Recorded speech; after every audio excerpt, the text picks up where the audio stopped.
Maggie and Dan, commissioners decided not to vote on the proposed budget or proposed amendments today. The agenda was packed and time was limited. As you mentioned, they will continue that vote to tomorrow afternoon. They did stay and listen to all public testimony, which was a mix of emotional comments on parks cuts as well as what you mentioned, that gun violence reduction unit. The Parks and Rec Bureau is facing the biggest cuts. The department has a $6.3 million budget shortfall, and it's been growing for years. The city is looking at cutting more than 50 jobs and shutting down precious, beloved community centers.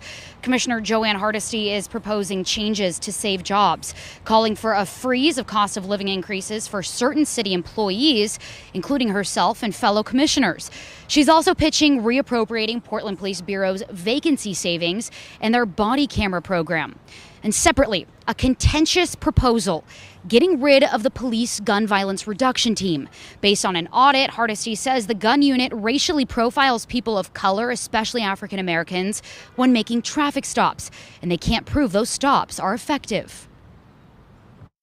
I think we have an obligation to make sure that everyone in this community feels safe in their interaction with law enforcement.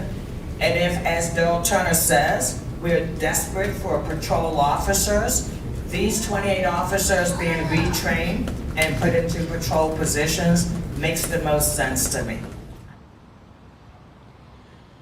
Mayor Wheeler argued Hardesty and Commissioner Chloe Eudaly don't know what the unit does. Police Chief Danielle Outlaw and two higher-ups in the Bureau testified, explaining its purpose and effectiveness in reducing gun violence based on data. They say we're averaging almost a shooting a day in the city of Portland. Assistant Chief Andrew Shearer believes if the team was defunded, there'd be an increase in shootings and decrease in rates of solving those shootings.